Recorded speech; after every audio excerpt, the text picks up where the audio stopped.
Hello दोस्तों, नमस्कार। एडमा classes में आप सभी का स्वागत है। मैं कृष्ण कुमार तिवारी आप लोगों को भारतीय राज्य व्यवस्था यानी इंडियन पॉलिटी पढ़ा रहा हूँ। यह मध्य प्रदेश पीसीएस से संबंधित या मध्य प्रदेश के व्यापम से जितने भी एग्जाम होते हैं उनके लिए यह कोर्स काफ़ी फायदेमंद रहने वाला है। और इसके साथ ही साथ यह कोर्स उन विद्यार्थियों के लिए भी फायदेमंद रहने वाला है जो किसी भी अन्य हिंदी भाषी राज्यों के सिविल सेवा की तैयारी कर रहे हैं। तो इस कोर्स को आप लोग जरूर करिए, ध्यान से सुनिए हमारे लेक्चर्स को। और कोई भी कंफ्यूजन है तो आप हमें यूट्यूब में कमेंट करके जरूर पूछ सकते हैं। साथ ही साथ हमारे टेलीग्राम चैनल है, उसमें भी आप लोग, जिसका डिस्क्रिप्शन बॉक्स में लिंक दिया हुआ है, उस पर आप लोग हमें मैसेज भेज के आप लोग अपना क्वेश्चन पूछ सकते हैं, हम उसका जरूर जवाब देंगे। तो आइए शुरू करते हैं आज का लेक्चर। सबसे पहले हम लोग देखते हैं कि आज के पढ़ना क्या है हमें। इससे पहले ये जान लेते हैं कि एडमा क्लासेस जो है तो रोजाना हिंदी माध्यम के विद्यार्थियों के लिए एमपीपीएससी का कोर्स करा रहा है, जिसमें आप लोग मध्य प्रदेश से संबंधित संपूर्ण जीके, उनके मध्य प्रदेश की भूगोल, मध्य प्रदेश का राजनीति इतिहास, सब चीजें, मध्य प्रदेश की अर्थव्यवस्था, सब पढ़ेंगे सुबह 8 बजे। तो सुबह 8 बजे जरूर क्लास करिए। आपको देशांश सर काफी अच्छे से ट्रिक्स के माध्यम से, एनिमेशन वीडियोज के माध्यम से आपको अच्छे से पढ़ा रहे हैं, तो उसको आप लोग क्लास को जरूर करिए। इसके बाद यदि हम बात करें सुबह 9 बजे की, तो भूगोल की क्लास चलती है, जिसमें आपको पंकज सर पढ़ाते हैं मैप्स के द्वारा। उसको मैप्स और ट्रिक्स बताते हैं, आपको याद करने के लिए, कोई चीज़ें याद ना हो तो उसके लिए आपको ट्रिक बता दी जाती है ताकि आप जल्दी से उसको याद कर सकें। फिर 10 बजे हमारी क्लासेस चलती है राज्य व्यवस्था की। इसको आप लोग सुन रहे हैं और रोजाना करिए, तभी आपको फायदा होगा। और इस क्लास का अगर आपको पीडीएफ चाहिए होगा तो आप टेलीग्राम लिंक में नीचे जाके उस चैनल से जुड़ सकते हैं। एप्टीट्यूड की क्लास चल रही है दोपहर में 3 बजे से, तो इस क्लास को आप लोग जरूर करिएगा, एप्टीट्यूड, क्योंकि इसका भी बहुत महत्वपूर्ण योगदान रहता है प्रारंभिक परीक्षा को पास करने में। तो ये सारे क्लासेस का आप टाइम नोट कर लें और समय से अपनी क्लास करें और एक बेहतर तैयारी अपनी। अब हम आज देखेंगे आज हम क्या पढ़ने वाले हैं। तो भारत के संविधान, सॉरी ये गलत लिख के है, आज हम भारत के संविधान की प्रस्तावना नहीं, आज हम नागरिकता के पढ़ेंगे, नागरिकता के बारे में, भारत की नागरिकता क्या है। तो ये मिस्टेक से लिखा रह गया है। तो आज हम नागरिकता के बारे में पढ़ेंगे, इसको आप लोग ध्यान रखिएगा कि आज हम क्या पढ़ने वाले हैं, नागरिकता पढ़ने वाले हैं। तो जैसा कि हम लोग पिछले लेक्चर में भाग 1 पढ़े थे, जिसमें हम लोगों ने केंद्र और उसके राज्य क्षेत्र को समझा था, राज्य क्षेत्र को। और यह किस आर्टिकल था, यह भारत के अनुच्छेद, देखा जाए तो अनुच्छेद 1 से लेके 4 तक भाग 1 में केंद्र और राज्य क्षेत्र से संबंधित था। तो वो लेक्चर अगर आपने नहीं सुना है तो उसको आप लोग जरूर सुन लीजिएगा। प्लेलिस्ट में चले जाएंगे भारतीय राज्य व्यवस्था के, या एडमा क्लासेस में अगर आप यूट्यूब में सर्च करेंगे भारतीय राज्य व्यवस्था का प्लेलिस्ट, तो वहाँ पर आपको प्लेलिस्ट मिल जाएगा, जिससे मैंने जो भारत का इतिहास पढ़ाया है, भारतीय संविधान का इतिहास, भारत के संविधान का ऐतिहासिक विकास क्रम कैसे हुआ है, उसको 1773 से हर एक एक्ट को एक एक करके काफ़ी अच्छे से पढ़ाया है 1935 तक। वो सारे वीडियोज आप लोग जरूर देख लें एक बार, यदि आप अभी तक आपने नहीं देखा है। और फिर हमने संविधान सभा के बारे में बताया, संविधान की विशेषताओं के बारे में बात की है, प्रस्तावना के बारे में बात की है। तो वो सारे लेक्चर्स आपको प्लेलिस्ट में मिल जाएंगे, तो उसको आप लोग जरूर देखिए। अब हम जो आज पढ़ने वाले हैं वो भाग 2 पढ़ने वाले हैं संविधान का। भाग 2 जो नागरिकता के बारे में बात करता है, किसके बारे में बात करता है, नागरिकता के बारे में। और इसको देखा जाए तो हमारे संविधान के अनुच्छेद 5 से लेकर 11 तक में दिया गया है। तो किस अनुच्छेद से किस अनुच्छेद तक नागरिकता के बारे में वर्णन किया गया है, ये जरूर ध्यान रखिएगा। ये अनुच्छेद 5 से लेके 11 तक दिया गया है। नागरिकता हमको क्यों पढ़ना जरूरी है और नागरिकता को समझना क्यों जरूरी है, आखिर नागरिकता का महत्व क्या है हमारे भारत में, क्यों नागरिकता जो है तो इतनी इम्पोर्टेंट रहती है, इतना बार बार डिस्कशन होता है, पार्लियामेंट में भी डिस्कशन होता है, पार्लियामेंट्स के बाहर भी आप लोग लगातार सुनते रहते हैं। नागरिकता संशोधन विधेयक जो 2019 आया है उसमें कितने विवाद हैं। तो ऐसे क्या बात है नागरिकता में, नागरिकता के लिए क्यों लोग इतना परेशान रहते हैं कि हमें भारत की नागरिकता चाहिए, या किसी भी देश का नागरिक होना क्यों जरूरी है। तो जैसा कि पूरे विश्व में सभी देश हैं, तो सभी देशों में हर देश के व्यक्ति किसी न किसी देश के नागरिक जरूर होते हैं। तो भारत में भी 2 प्रकार की नागरिकता होती है। भारत में 2 प्रकार की नागरिकता, मतलब 2 प्रकार के लोग रहते हैं भारत में यदि बात की जाए तो। एक तो भारत की नागरिकता प्राप्त कर किए हुए लोग रहते हैं, जिनको भारत की नागरिकता प्राप्त है। और दूसरे होते हैं विदेशी लोग, जो भारत में आए हैं, रह तो रहे हैं, लेकिन वे भारत की नागरिकता उन्हें नहीं मिली है।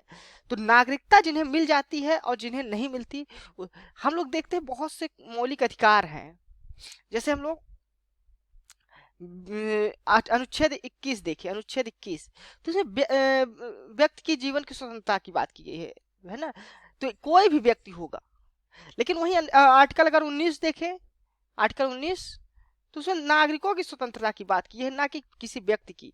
तो नागरिक शब्द जहां पर लिखा जाता है हमारे कॉन्स्टिट्यूशन में, हमारे संविधान में, तो केवल भारत जो नागरिकता लिए रहेंगे उन्हीं के लिए वो अधिकार मान्य होंगे। ऐसे ही बहुत सारे अधिकार हैं, जैसे वोट देना है आपको, यदि वोट देना है तो भी आपको भारत का नागरिक, वोट देने के लिए भी आपको भारत के नागरिक होना जरूरी है। इसी प्रकार जो समानता का अधिकार दिया गया है, उसमें अनुच्छेद 15 आप लोग देखेंगे तो भी भारत के नागरिकों को ही दिया गया है, जिसमें धर्म, जाति, वंश, मूल, लिंग आदि के जन्म स्थान के आधार पर जो है तो भेदभाव के विरुद्ध जो अधिकार मिला है वो भी हमको आर्टिकल 15 में ही दिया गया है। इसी प्रकार हम मौलिक अधिकार के अंतर्गत ये यदि हम लोग आर्टिकल 19, 29 और 30 देखें, जिसमें जो है तो सांस्कृतिक और शिक्षा संबंधी अधिकार हैं, वो भी आपको किस आधार पर दिए गए हैं, नागरिकों के आधार पर ही दिए गए हैं। तो ये कुछ मौलिक अधिकार हैं जो नागरिकों को ही मिलते हैं। इसके अलावा आप लोग अगर चुनाव में मतदान करते हैं, वो तो हम बता ही चुके कि वोट डालने का जो अधिकार होता है, चाहे लोकसभा में हो या राज्यसभा में, राज्य विधानसभा में, तो आपको भारत का नागरिक होना आवश्यक है। इसके अलावा जो यदि आप चुनाव लड़ना भी चाहते हैं, यानी कि संसद का चुनाव, राज्य विधानमंडल का चुनाव लड़ना चाहते हैं, संसद सदस्य बनना चाहते हैं, तो भारत का नागरिक होना जरूरी है। इसके अलावा कुछ हमारे देश में बहुत से प्रतिष्ठित पद हैं, जैसे राष्ट्रपति हो गए, उपराष्ट्रपति हो गए, उपराष्ट्रपति या राज्यपाल। ये सारे पद केवल जो हो तो उन्हीं लोगों के लिए निर्धारित हैं जो केवल भारत का नागरिक हो गए। या आपको न्यायालय में मुख्य न्यायाधीश, चाहे सुप्रीम कोर्ट हो या हाई कोर्ट, उच्चतम न्यायालय हो या उच्चतम न्यायालय हो या उच्च न्यायालय हो, वहां पर आपको जज बनना है, तो भी आपको लिए जो हो तो जज बनने के लिए भारत की नागरिकता होनी आवश्यक है। साथ ही साथ यदि आप लोग महान्यायवादी या महाधिवक्ता बनते हैं, तो भी जो है तो मतलब ये सब चीजें ऐसी हैं कि भारत के नागरिकों के लिए ही सुरक्षित रखी गई हैं। बहुत से अधिकार और भी बहुत सी सुविधाएं जो सरकार देती है, सब्सिडी देती है सुरक्षित, तो वो भी केवल भारत के नागरिकों के लिए, वेलफेयर के कार्य बहुत सारे किए जाते हैं जो नागरिकों के लिए किए जाते हैं। तो इसलिए नागरिकता जिसके पास होती है उसको काफी सहूलियत होती है, हर अधिकार मिले होते हैं। तो इसलिए नागरिकता को समझना बहुत ही बेहद जरूरी है। अब हम लोग आर्टिकल 5 में देखते हैं कि नागरिकता, हमारे जो देश की नागरिकता है वो किस प्रकार से मिलती है। तो ये हम लोग बात ही करते क्या है कि आर्टिकल अनुच्छेद 11 से लेकर अनुच्छेद 5 से लेकर अनुच्छेद 11 तक जो है तो भारत में नागरिकता की बात की गई है। और ये जो है तो कब से लागू होता है, 26 जनवरी, हाँ नागरिकता का पूछ लिया गया कब से लागू हुआ, तो 26 जनवरी 1950 से। ये नागरिकता का प्रावधान जो लागू हुआ था वो 26 जनवरी 1950 के लागू होने के बाद हम सब भारत के कहाँ के नागरिक बन गए, भारत के नागरिक बन गए। तो अब इसमें किस प्रकार के जो नागरिकता मिलेगी वो हमारे संविधान में कैसे वर्णन किया गया है। तो जब हम आर्टिकल 5 पढ़ते हैं तो संविधान के प्रारंभ पर नागरिकता, जब संविधान हमारा लागू हुआ था 26 जनवरी 1950, तो इस संविधान के प्रारंभ होने पर प्रत्येक व्यक्ति जिसका भारत के राज्य क्षेत्र में अधिवास है, यानी जो भारत में अभी रह रहा है और अभी वर्तमान में रह रहा हो, इसके साथ क्या कंडीशन है कि भारत का नागरिक होगा, जो भारत के राज्य क्षेत्र में जन्मा था, यानी अभी जो संविधान हमारा लागू हो रहा है उससे पहले जो भारत में जन्मा हो। दूसरा, जिसके माता या पिता, कोई माता और पिता नहीं, माता या पिता, शब्दों पर ध्यान दीजिएगा, माता या पिता में से कोई भारत के राज्य क्षेत्र में जन्मा रहे होगा, ठीक। और इसके अलावा तीसरी कंडीशन क्या है, जो ऐसे प्रारंभ से, यानी संविधान के लागू होने के प्रारंभ से ठीक पहले कम से कम 5 वर्ष तक भारत के राज्य क्षेत्र में मामूली तौर से निवासी रहा हो। यानी अगर ये 3 कंडीशन कौन कौन से है, उसका जन्म भारत में होना चाहिए, दूसरा है उनके माता पिता में से किसी का एक का जन्म भारत में हुआ होना चाहिए, और जिस दिन हमारा संविधान ये लागू हो रहा है, प्रारंभ हो रहा है, उसके ठीक 5 वर्ष पूर्व से भारत में रह रहा, तो वह क्या होगा, भारत का नागरिक होगा। उसको हम लोग भारत की नागरिकता मान लेंगे कि वो भारत का नागरिक है। तो अनुच्छेद 5 को आप लोग ध्यान से समझिए। 3 कंडीशन बताया गया है, उसका जन्म भारत में होना चाहिए, माता पिता में से कोई भारत में पैदा हुआ होना चाहिए, जन्म होना चाहिए, और जो संविधान हमारा लागू हो रहा है उसके 5 वर्ष पहले वो भारत में रहा हो, तो हम उसको क्या मानेंगे, वो भारत का क्या है, नागरिक है। अब अगली कंडीशन को हम लोग देखते हैं। भारत के अनुच्छेद जो 6 कह रहा है वो क्या कह रहा है, ध्यान से पढ़ेंगे और उसको हम लोग समझेंगे। ये आर्टिकल 6 है भारत के संविधान का। पाकिस्तान से भारत को प्रव्रजन करने वाले कुछ व्यक्तियों के नागरिकता के अधिकार के संबंध में आर्टिकल 6 बात करता है। तो कभी पूछ लिया कि आर्टिकल के 6 किस बारे में है, तो पाकिस्तान से जो भारत को आए हैं उनके उन व्यक्तियों के नागरिकता के बारे में बात कर रहा है। क्या कहता है ये, अनुच्छेद 5 में किसी बात के होते हुए भी, यानी जो अनुच्छेद 5 के जितने भी कंडीशंस हैं वो सभी अप्लाई हो रही हैं, तो भी अभी भी व्यक्ति को नागरिकता कब मिलेगी, कोई व्यक्ति जिसने ऐसे राज्य क्षेत्र से जो इस समय पाकिस्तान के अंतर्गत है भारत के राज्य क्षेत्र को प्रव्रजन किया है, जो उस समय जो तो भारत की आजादी के समय जो संविधान लागू हुआ उस समय पाकिस्तान के अंतर्गत रहा था और अब भारत में आ गया है, इस संविधान के प्रारंभ पर भारत का नागरिक समझा जाएगा। अब वो कंडीशन नीचे दी गई है, किस आधार पर समझा जाएगा। पहला क्या है, यदि वह अथवा उसके माता या पिता में से कोई अथवा उसके पितामह या पितामही मातामह या मातामही में से कोई मूल रूप से यथा अधिनियमित भारत शासन नियम 1935 में परिभाषित भारत में जन्मा था।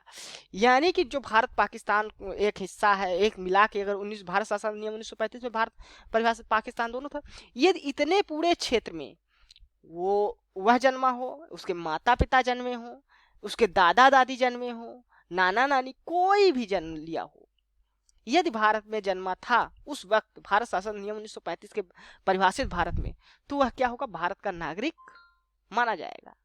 लेकिन और भी क्या कंडीशन है इसके साथ साथ, दूसरी कंडीशन क्या है, जबकि अब वह व्यक्ति इतनी कंडीशन पूरी करे, जबकि वह व्यक्ति ऐसा है जिसने 19 जुलाई 1948 से पहले, तारीख याद रखिएगा 19 जुलाई 1948 से पहले इस प्रकार का प्रव्रजन किया है, इस प्रकार भारत में आया है, तब यदि वह अपने प्रव्रजन की तारीख से भारत के राज्य क्षेत्र में मामूली तौर से निवास और जब आ गया है वो भारत में रह रहा हो, और साथ ही साथ वह व्यक्ति जिसने 19 जुलाई 1948 या उसके पश्चात इस प्रकार का प्रव्रजन किया है, या 1948 के बाद भी यदि भारत में आया है, ध्यान रखिएगा 1948 के बाद भी यदि वह भारत में आया है, प्रव्रजन किया हो, तो भारत के नागरिक के रूप में उसको पंजीकृत होना होगा, ठीक ना। तो नागरिक रजिस्टर कर लिया गया हो, जो नागरिक अधिकारी हैं उस समय अधिकारी जो नियुक्त किए गए हैं, तो वो भारत के नागरिक में रजिस्ट्रित हो गया हो। और ऐसे व्यक्ति को पंजीकृत होने के परंतु यदि कोई व्यक्ति आवेदन की तारीख पंजीकृत के लिए रजिस्टर कर लिया हो, लेकिन ठीक पहले कम से कम उसको क्या रहना चाहिए, 6 मास भारत के राज्य क्षेत्र में निवासी न रहा हो, तो वह रजिस्ट्री के, यानी अगर कम से कम उसको 6 महीने तो भारत में रहना होगा, यानी निवास 6 महीने का आवश्यक है। यदि भारत में आप लोग यहाँ नागरिकता ग्रहण करना चाहते हैं, ऐसे लोग यदि वो 6 माह से कम भारत में रहा होगा तो उसको रजिस्टर नहीं किया जाएगा।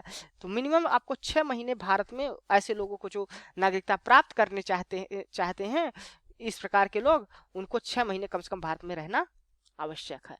तो इसको हम लोग समझा कि अनुच्छेद जितना 5 में कहा गया है वो सब बातों को बाहर कर दीजिए। यदि कोई पाकिस्तान से भारत आया है और वो भारत जो 1935 में भारत परिभाषित किया गया था उसमें रहा हो, तो यदि वह 19 जुलाई से 1948 के पहले प्रव्रजन किया है, ठीक, और मामूली तौर से भारत में रह रहा है, तो नागरिकता के लिए रजिस्टर कर सकता है। यदि वह व्यक्ति 19 जुलाई 1948 के पश्चात आया है, तो वह भारत के डोमिनियन में जो अधिकारी हैं जो नागरिकता के लिए रजिस्टर करते हैं उनके पास जाएं और उनको जो है तो इसके लिए नागरिकता की अपना रजिस्ट्रेशन करा लें। लेकिन रजिस्ट्रेशन कराने के लिए भी उनको कम से कम 6 महीने भारत में रहना होगा। यदि वह 6 महीना भारत में नहीं रहे हैं तो उनका रजिस्ट्रेशन नहीं किया जाएगा, ये ध्यान रखिएगा। तो आर्टिकल 6 इस बारे में बात करता है। अब आर्टिकल 7 को हम लोग देख लेते हैं। आर्टिकल 7 क्या कहता है, पाकिस्तान को प्रव्रजन करने वाले कुछ व्यक्तियों के नागरिकता के अधिकार। यानी यहाँ से पाकिस्तान भारत में थे, जन्मे थे, भारत में रह रहे थे, लेकिन भारत क्षेत्र से कहाँ चले गए, पाकिस्तान के लिए कुछ समय के लिए चले गए। तो अनुच्छेद क्या कर रहा है ये, अनुच्छेद 5 और 6 में किसी बात के होते हुए भी, ठीक है, अनुच्छेद 5 में जो बात कही गई है वो भी अनुच्छेद 6 में है, वो भी आपकी बातें संतुष्ट है, मान रहे हैं, लेकिन तब पर भी आपको नागरिकता यदि नहीं दी जाएगी, मतलब अनुच्छेद 7 को भी आपको फॉलो करना पड़ेगा। इतना है तो नागरिकता मिल गई, लेकिन उसके बाद भी यदि कोई व्यक्ति, अब क्या कंडीशन है, जिसने 1 मार्च 1947 के पश्चात भारत के राज्य क्षेत्र, ऐसे राज्य क्षेत्र को जो इस समय पाकिस्तान के अंतर्गत है, प्रवचन किया है, भारत का नागरिक नहीं समझा जाएगा। तो अगर वो पाकिस्तान के अंतर्गत क्षेत्र में चला गया है भारत के राज्य क्षेत्र से, तो भारत का नागरिक नहीं समझा जाएगा। परंतु इस अनुच्छेद की कोई बात ऐसे व्यक्ति पर लागू नहीं होगी जो राज्य क्षेत्र को, जो इस समय पाकिस्तान के अंतर्गत प्रवचन करने के पश्चात भारत के राज्य क्षेत्र को ऐसी अनुज्ञा के अधीन लौटाया हो जो पुनर्वास के लिए या स्थायी रूप से लौटने के लिए किसी विधि के प्राधिकरण के अधिकार उसे अधीन दी गई है। प्रत्येक व्यक्ति के बारे में अनुच्छेद 6 के खंड के प्रयोजनों को यह समझ लिया जाएगा कि उसने भारत के राज्य क्षेत्र को 19 जुलाई 1948 के पश्चात प्रवचन किया है। यानी अगर वह एक बार भारत से पाकिस्तान चला गया है और फिर वह भारत में आना चाह रहा है, तो उसको अब ये नहीं समझा जाएगा कि वो भारत में जन्मा था क्या, उसको उस हिसाब से ट्रीट किया जाएगा कि वो 19 जुलाई 1948 के पश्चात ही भारत में आया है। तो जो व्यक्ति 1 मार्च, क्या है, एक ये ध्यान रखिए, 1 मार्च 1947 के बाद भारत से पाकिस्तान चला गया, लेकिन फिर से क्या कर रहा है, भारत में लौट रहा है, तो बन सकता है नागरिक, लेकिन उसको भी प्रार्थना पत्र देना पड़ेगा। और जैसे अनुच्छेद 6 में कहा गया था 6 माह के लिए, 6 माह के लिए उसे अनुच्छेद 6 को फिर फॉलो करना पड़ेगा। यहाँ पर ये कह रहा है कि अगर वो चला गया तो अब भले ही जन्म लिया हो भारत में, अनुच्छेद 5 में जो बात कही गई कि भारत में जन्मा हो, माता पिता अब दादा दादी भारत में रहे हों, वो सब बातें अब लागू नहीं होंगी यदि वो एक बार पाकिस्तान चला गया, पुनः पाकिस्तान से भारत आता है तो। ठीक, ये हम समझ रहे होंगे। अगर आपको समझना है एक बार फिर से हम लोग समझ लेते हैं, रिवीजन कर लेते हैं। अनुच्छेद 5 क्या कह रहा था कि कोई व्यक्ति जो भारत में, 3 कंडीशन कह रहा था, भारत में जन्म हुआ होना चाहिए, माता पिता में से कोई भारत में जन्म हुआ नहीं होना चाहिए, और कम से कम 5 साल भारत में रहा हो, तो ऐसे नागरिक को भारत की नागरिकता दे दी जाएगी। ठीक, अब दूसरी कंडीशन क्या कह रहा है कि अनुच्छेद 5 में जो कंडीशन है वो ठीक है, लेकिन उसको क्या होना चाहिए, भारत जो 1935 में परिभाषित था उसके अनुसार भारत में रहना हुआ होना चाहिए, जो भारत पाकिस्तान एक था उसमें उसका जन्म हुआ होना चाहिए था, और 1948 से पहले उस भारत में आ गया होगा, या 1948 के पश्चात आता है भारत में तो उसको रजिस्टर करना पड़ेगा अपने आप को, और उसके रजिस्टर करने के लिए उसको कम से कम 6 महीने भारत में रहना होगा, तभी वो भारत का नागरिक बन सकता है। और अनुच्छेद 7 की बात करें तो वो क्या कह रहा है, अनुच्छेद 5 और 6 ठीक है, कोई बात नहीं, 5 6 आप फॉलो कर रहे हैं, लेकिन यदि आप 5 6 के होने के बावजूद यदि भारत से आप पाकिस्तान चले गए हैं और फिर भारत में आके आप रहना चाहते हैं, यहाँ की नागरिकता प्राप्त करना चाहते हैं, तो आपको अनुच्छेद 6 में जो कंडीशन दी गई है कि भारत में 19 जुलाई 1948 के बाद आप भारत में आए हैं माना जाएगा आपको, पहली बात, और आपको 6 महीने रह के यहाँ भारत की नागरिकता के लिए रजिस्ट्रेशन कराना होगा। यदि आप 6 महीने से कम हैं तो आपको भारत की नागरिकता नहीं दी जाएगी। तो ये 3 अनुच्छेद के द्वारा हम लोग ये अच्छे से समझ गए होंगे कि किसको भारत को नागरिकता दी जाएगी। अब हम लोग समझते हैं आर्टिकल। तो आर्टिकल 8 बात कर रहा है कि भारत के बाहर, ध्यान से देखिएगा शब्द को, भारत के बाहर रहने वाले भारतीय उद्भव, यानी भारत के उनका जन्म या उद्भव जो हुआ है भारत में हुआ, के कुछ व्यक्तियों के नागरिकता के अधिकार। अभी तक हम लोग किसके नागरिकता की बात कर रहे थे, जो भारत में अभी वर्तमान में रह रहा होगा, उस समय जिस समय की बात की जा रही है, तो उस समय अगर वर्तमान में भारत में रह रहा था तो उसको भारत का नागरिक। अब यदि यह व्यक्ति भारत से बाहर भी रह रहा है लेकिन भारत में उसका जन्म हुआ है, उसके माता पिता जन्म हुए हैं, तो अब वह भारत से बाहर रह रहा है, तो ऐसे नागरिकों के नागरिकता के लिए बात की जा रही है। और इसका कहना है कि कोई भी माता पिता, क्या कह रहा है, ध्यान दीजिए, माता पिता, पितामही पितामही, दादा दादी, कोई भी अविभाजित भारत में रहा हो, जो 1935 का भारत शासन अधिनियम 1935 में परिभाषित भारत था उसमें रहा हो, तो वह नागरिक समझा जाएगा, बन सकता है। भारत मामूली तौर से अगर निवास कर रहा हो तो भारत के बाहर किसी देश में भी तो भारत का नागरिक समझा जाएगा, लेकिन उसको क्या करना पड़ेगा, अपने को पंजीकरण कराना होगा, देश के शासन में पंजीकरण कराना होगा। और साथ ही साथ यह व्यवस्था किसके लिए बनाई गई है, जो भारत के बाहर रह रहे हैं। यदि वो पंजीकरण कराता है तो उसको नागरिकता के लिए रजिस्टर, भारत के नागरिक का रजिस्टर कर लिया जाएगा, इसको रजिस्ट्रेशन दे दिया जाएगा। तो ये ध्यान रखिएगा, ये अनुच्छेद 8 किसके बारे में बात कर रहा है, भारत के बाहर रहने वाले नागरिकों के लिए। अब हम लोग देखते हैं कुछ आर्टिकल 9 को देखते हैं क्या है। विदेशी राज्य की नागरिकता स्वेच्छा से अर्जित करने वाले व्यक्तियों के नागरिक का न होना, यानी यदि कोई भी व्यक्ति विदेशी राज्य की नागरिकता को स्वेच्छा से ग्रहण कर ले रहा है यदि वह अमेरिका की नागरिकता ग्रहण कर ले रहा है, अमेरिका की, या वो ब्रिटेन की नागरिकता ग्रहण कर ले रहा है, या किसी भी देश की, जापान, कोरिया, किसी भी देश का वो पासपोर्ट ग्रहण कर ले रहा है, नागरिकता वहाँ की ले रहा है, तो भारत का नागरिक नहीं माना जाएगा, उसको हम भारत की नागरिकता नहीं दे सकते। या उसके पास एक ही नागरिकता, जो हम लोग कहते हैं ना भारत में एकल नागरिकता का कॉन्सेप्ट है, एकल नागरिकता, वो यही अनुच्छेद से प्राप्त होता है। तो किस अनुच्छेद के द्वारा एकल नागरिकता के बारे में बात की जाती है? वो अनुच्छेद 9 में ही बात की गई है एकल नागरिकता की। यानी कि वो अपने मर्जी से कोई भी व्यक्ति यदि किसी दूसरे देश की नागरिकता ग्रहण कर लेगा तो हम लोग उसको भारत की नागरिकता नहीं देंगे। इसको आर्टिकल 9 को पढ़ लेते हैं एक बार, क्या कह रहा है। यदि किसी व्यक्ति ने किसी विदेशी राज्य की नागरिकता स्वेच्छा से अर्जित कर ली है, ध्यान रखिएगा, स्वेच्छा से अर्जित कर ली है, तो वह अनुच्छेद 5 के आधार पर भारत का नागरिक नहीं होगा, या अनुच्छेद 6, अनुच्छेद 8 का जो भी है वो भारत का नागरिक नहीं समझा जाएगा। जैसे ही वह दूसरे देश की नागरिकता को ग्रहण करता है, उसकी नागरिकता भारत में समाप्त हो जाएगी। तो इसलिए कहा जाता है कि जो भारत का नागरिकता संबंधी प्रावधान है वो अनुच्छेद 9 जो हो तो एकल नागरिकता की बात की जाती है। तो भारत में एकल नागरिकता का कॉन्सेप्ट दिया गया है।